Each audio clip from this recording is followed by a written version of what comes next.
Hello everyone, Juggalozen back at it again, Schlub and Numbed It, back with another installment of Schlub Unboxes. This time, we got us the collector booster sample packs from the 2 commander decks and 1 actual collector booster, eh? We got the sample packs to give just a little taste, just a little taste of the collector booster. This one. So, we're gonna open up these bad boys first, the little ones, and then we'll open up the legit one. The music that you're hearing in the background is from SoundDraw, AI generated music. Stick it to YouTube. So, Edge of Eternities, huh? And before this set even came out, Spider-Man spoilers. I mean, I haven't even fully digested the Final Fantasy set. There's so many legendaries in that I want to build. I want to try to build around. I want to do something with. But no, it's just churn. It's just, jeez. So here we go. Alright, so well, these are the backs, so here we go. There's more where that came from, so much more. Ooh, Lotus card, yes! Exalted Sunborn. Angel Wizard 4/5 for 5, Flying Lifelink. If one or more tokens would be created under your control, twice that many of those tokens are created instead, with Warp for 2. Insane! Oh, Lotus Core, what a great card. Oh, what a great pull. I almost never get great pulls from these things. And then this is a foil uncommon. What is that? Monolith Circuit Feeder. 6/2 black for a 4/4 flyer. Nautilus. When this creature enters until end of turn, target creature you control gets +X/+0, and target creature an opponent controls gets -0/-X, where X is the number of artifacts you control. Ooh. Oh, yes. Awesome! Alright. So let's go. Let's keep going, shall we? Let's get us another mythic, eh? Or let's get one of them. Well, those station lands are mythic. So let's get those, huh? Or maybe the commander lands where they were finishing the cycle. Let's get some of those. It's Pinnacle Emissary. I think this is an interesting card. Whenever you cast an artifact spell, create a 1/1 colorless drone artifact creature token with flying, and this token can block only creatures with flying, and it's got warp for 1. You know what? You ought to go in my Tetsun deck. Yeah, you ought to go in my Tetsun deck. And another foil, another black foil. Fell Grav Ship. 3/2 spacecraft for 3. When this spacecraft enters, mill 3 cards, then return a creature or spacecraft card from your graveyard to your hand. And it becomes a creature at 8+ counters. Flying Lifelink 3/2. That's an interesting card. But that, Exalted Sunborn was so good. That was so good. Let me start that track up again. I really like that one. And of course, there we go. Alright, so we started off with the goodness. Does anybody else feel that this is a black heavy set? Because like black has some of the neatest fucking cards in this set. To me, this feels black, because to me the black cards are the most interesting things. So now here we go, actual collector boosters, and this does not have Japanese pull tab. So let's just crack it open and see what we see. Will we get the hotness? Will we get the station lands? Will we get Shocklands? Shocklands are good too. There's the Human Soldier. Shoot. Wormwall Sweeper. 2-cost spacecraft. That's a 2/2. That's flying at 4 counters. When this spacecraft enters, surveil 2. Oh, that's neat. Goldbez might like that, except that, I'm not gonna put spacecraft in my Goldbez deck. Hey, Banishing Light. Entrenched players know Banishing Light. That card has done well. I think it first showed up in Theros. Shoop. Nebula Dragon. Well, you know what? This is an American print because the rares are in the back. So Nebula Dragon, 7 cost, 4/4 flying. When this creature enters, it deals 3 damage to any target. It's just a lightning bolt on a 4/4, and it costs you 7. That's terrible. It's a common dragon, though. I don't know how many common dragons you find. Swarm Color. Insect Warrior, 4 cost flying, 2/4.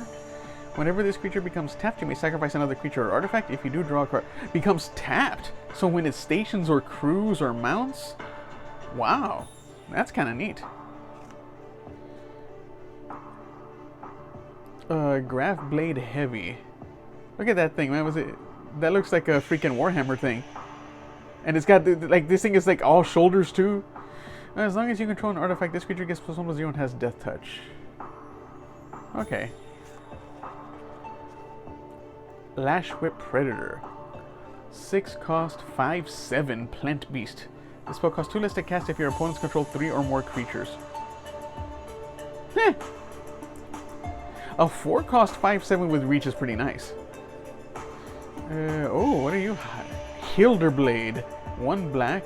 Equipped creature gets +3/+1. At the beginning of your end step, if a non-land permanent left the battlefield this turn or a spell was warped this turn, attach this equipment to target creature you control. And the equip cost is 4. God, yeah. I mean, for a 1-drop that gives +3/+1, yeah, I can see that you want to get around that equip cost. Let me try another track. I really like this track, but let me see what else was generated. All Fate Stalker, 4 cost Drix Assassin, 2/3. When this creature enters exile up to 1 target non-assassin creature until this creature leaves the battlefield. Huh, okay. It's not an opponent controls, right? Target non-assassin creature. So yeah, you could use that both on your guys and your opponent's guys. Ilvoy Infiltrator, Jellyfish Rogue. Look at, like holding a knife. What is this? 3 cost, 1/3. This creature can't be blocked if you've cast 2 or more spells this turn. Whenever this creature deals combat damage to a player, draw a card. Okay, that's cool. Now I'm reading all of these because I've done very little research on this set. Whoa! It's Galaxy Foil? Oh, that's a new take on Galaxy Foil too. It's like circular. Oh, that's neat. You're not gonna do the Toothland things though, right? They never do that anymore. Hey! Servotum Sunstar Exemplar. You might go into my Oops All Orzhov deck. 2/2 for 2. Legendary creature, Human Knight, Vigilance, and Menace. Whenever another creature you control dies or is put into exile, put a +1/+1 counter on Servotum and you gain 1 life. Whenever Servotum dies, Vandam, or is put into exile while its power is 4 or greater, destroy up to 1 target non-land permanent.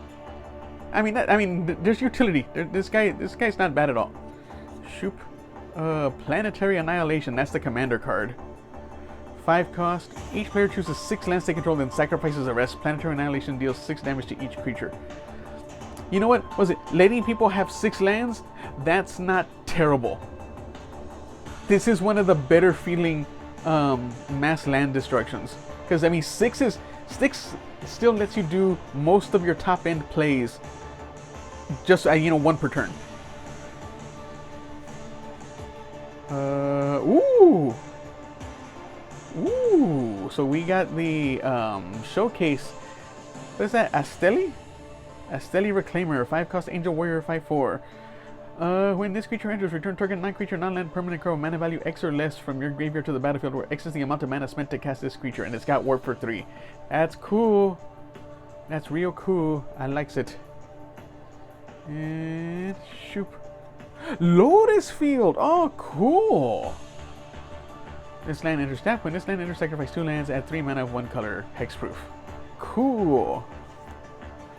And ooh, a foil full art stomping ground. Dude, look at that. That is crazy looking.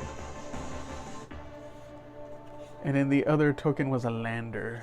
And okay, so I didn't get a mythic in these because it's always with me that you don't. It gets tough to get the mythic. Oh, hold on. So to them, this is rarity mythic. That's rare. Okay, so technically I got a mythic. But that's off the extra sheet, right? Those lands. And then I guess you might be guaranteed a Galaxy Foil land? Maybe? I don't know. Oddly enough, one of the craziest picks was the one from the sample booster. That never happens to me. Let me start this track up again. That one is cool. So that's what I got. That's what I got from these collectors.